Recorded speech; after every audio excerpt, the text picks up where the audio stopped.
Terima kasih ibu-ibu yang kemarin datang di acara wisuda anak-anak santri di pesantren ya. Kalau Rodatul Jannah apa nih? Darussalam ini kalau diundang gak pernah absen, ada aja datang terus.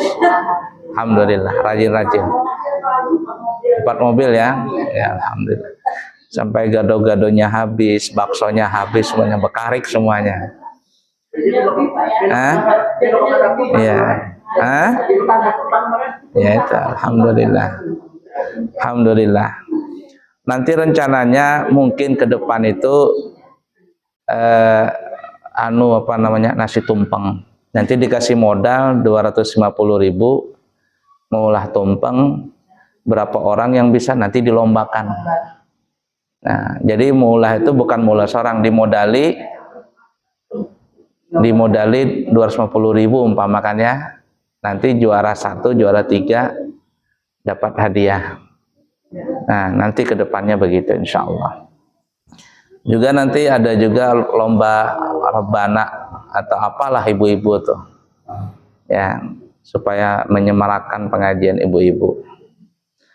Nah, kebetulan di pesantren kita di Amburawang ini insya Allah tahun ini ajaran baru sudah terima santri SD, SMP, SMA, juga terima santri ibu-ibu dan lansia. Nah, ini sudah mulai terimaan ini. Tadi sudah banyak yang bertakun-takun. Ada yang mau daftar sudah ditinggalkan laki. Maksudnya artinya kalau ya ala kulli hal itu nanti kita buka tahun ini. Ibu-ibu ya belajarnya nggak lama, cuman Senin, Selasa, Rabu, Kamis pulang. Nanti kembali lagi datang Minggu. Belajarnya Senin, Selasa, Rabu, Kamis. Ya belajar Al-Quran, bacaan Al-Quran. Ibu jadi murid ya, Ustaz ya? Iya, ada ibu-ibu. Jadi santri yang lain kenapa? Bu ya digabungkan sama nenek-nenek, biar kamu ada yang marahin sama nenek-nenek. Ya ala kulli hal kan ya. Itu sudah mulai dibuka pendaftarannya ya, yang ibu-ibu lansia. Tapi syarat dan ketentuan berlaku ya, artinya harus ada memenuhi syarat dan sebagainya. Jadi itu bukan panti jompo. Kalau panti jompo ini bukan sosial, artinya di sini ada SPP-nya supaya itu bisa berjalan belajar mengajar di pesantren. Ya. Baik ibu-ibu para jemaah sekalian yang disayangi Allah dan dicintai Allah, kita ini kan umatnya Nabi Muhammad SAW. Nabi kita itu mempunyai mukjizat yang paling besar adalah Al-Quran. Kenapa mukjizat Nabi itu yang paling besar adalah Al-Quran? Karena kata ulama, kalau mukjizat yang lain itu sudah nggak ada. Tinggal cerita saja dalam hadis dan sebagainya. Apalagi nabi-nabi zaman dulu, dari Nabi Adam sampai Nabi Isa kan kita tahu mukjizat itu dari Al-Quran saja, dari hadis-hadis. Nah, begitu juga Nabi Muhammad, mukjizat Nabi Muhammad SAW bisa mengeluarkan air dari jemari-jemarinya, bisa Isra Mi'raj, kan ya?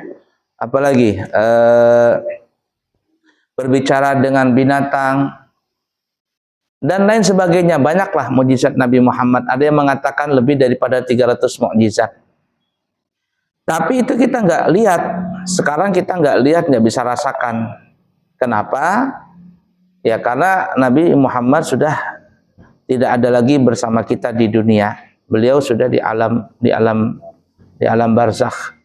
Nah, cuman ada satu yang sampai sekarang mukjizat Nabi itu kita rasakan. Apa itu? Al-Quran. Makanya Al-Quran ini ibu-ibu tidak boleh disembarangkan. Al-Quran mesti dimuliakan. Orang Bahari itu baca Al-Quran aja nggak boleh dagu itu masuk ke ke Al-Quran. Umpama begini ya, Nina. Nah, baca Quran di paha begitu, nah begini. Ini dagu ini nggak boleh orang Bahari. Berpapasan dengan Al-Quran. Nah, jadi kalau baca Quran, jadi di depan, nggak boleh begini. Nah, lain kalau uzur, kadang melihat lagi nenek-nenek yang baca begini, itu lain lagi masalah. Baca begini kan. Nah, tapi kalau seandainya bisa, itu orang Bahari saking beradab dengan Al-Quran, mereka tidak memasukkan dagu atau wajah ke Al-Quran begini. Jadi agak jauhan begitu. Nah, orang Bahari baca Al-Quran, ya kita, mama kita, nenek kita itu Bahari. Kalau baca Quran, Al-Quran itu lebih tinggi daripada lutut. Kalau begitu kan sejajar dengan lutut. Orang Bahari harus tinggi. Ya, dia harus tinggi daripada lutut. Nah, tapi orang zaman sekarang, ya Allah, baca Yasin lah. Bapak-bapak, ibu-ibu, ya, itu bahambur. Itu terutama bapak-bapak kalau tahlilan tuh. Yasin itu taruh di lantai begitu. Kadang kami pribadi kalau kumpul pengajian itu tak tegur, Pak, angkat Yasinnya, Pak. Jangan taruh di lantai. Kenapa? Karena Yasin itu adalah Al-Quran. Dan Yasin itu adalah qalbul Quran. Apa bu qalbul Quran? Hatinya Al-Quran. Hatinya Quran. Nah, kalau kita menjaga hatinya Quran, maka Allah akan jaga kita. Nah, jadi tidak boleh taruh sembarangan begitu. Itu orang Bahari. Megang Quran itu taruh di dada. Kami Bahari ingat benar tuh waktu belajar di madrasah ibtidaiyah. Nah, disuruh megang Quran tangan begini berdua jalan. Di dada. Orang zaman sekarang udah tahu tuh di kayak menjinjing apa begitu. Kemudian lempar-lempar ikro itu. Zaman Bahari kan belum ada ikro, apa namanya? Alipan. Nah, kalau dikelek jangan taruh dikelek sini, di bawah sini. Nah, begini caranya. Diginikan, kalau seandainya diginikan. Nah, jangan dikelek begini. Kalau dalam tas boleh aja, tapi jangan sampai taruh di belakang. Nah, saya terus terang nih kayak begini ya, nih Quran nih ya, tas nih ya. Ini taruh sini. Itu saya taruh di baju di sini. Jadi kalau saya ke Amburaung kan jauh tuh. Jadi masukkan dalam jaket, taruh dalam sini. Nah, kenapa? Karena ini ada Al-Qur'annya dalam kitab ini, ada Al-Qur'annya, ada hadisnya. Jadi kita muliakan itu. Kenapa? Karena Al-Qur'an itu adalah mukjizat Nabi yang paling besar. Nah, kita muliakan. Itu cara memuliakan Al-Qur'annya. Ya, kitabnya maksudnya, bentuk fisik kitabnya. Tetapi yang lebih juga utama, maksudnya tidak kalah pentingnya kita muliakan Al-Quran itu adalah kita membacanya dengan benar. Dengan benar. Tidak usah malu, aku sudah tua, malu aku belajar Quran. Enggak ada malu. Lebih baik belajar daripada enggak belajar.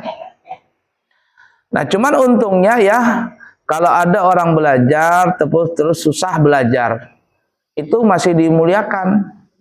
Daripada orang nggak bisa sama sekali, nggak bisa karena nggak belajar. Lebih baik belajar walaupun terbata-bata daripada orang yang nggak belajar sama sekali baca Al-Quran. Nah, kan ada orang itu lidahnya apa ya? Kalau bahasa kami itu namanya lidahnya itu lidah daerah.